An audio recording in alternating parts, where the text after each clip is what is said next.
Shederalun Harbour Energy Company asal Inggris akan melakukan pengoboran 2 sumur di lepas pantai Aceh pada tahun 2023 ini. Pengoboran sumur di jarak sekitar 150 km hingga 200 km dari bibir pantai Aceh Utara ini merupakan tindak lanjut dari hasil pengoboran sumur Timpan 1 yang mengandung cadangan hidrokarbon.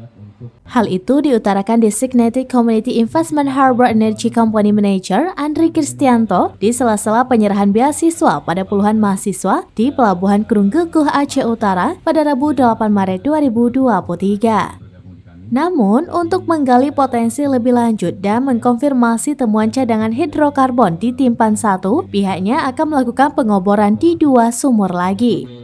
Sedangkan untuk persiapan pengoboran 2 sumur yang letaknya berdekatan dengan lokasi Timpan 1, pihaknya telah melaksanakan seismik 3D pada akhir 2022 dan awal 2023. Luas seismiknya sekitar 3.500 km yang merupakan seismik terbesar di wilayah Indonesia pada tahun 2022. Kini pihaknya sedang melakukan tes dan uji coba di titik sumur mana yang akan dibor.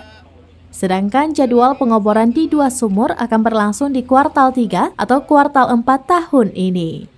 Dari Loksmawe, Saiful Bahri, Seramines.com.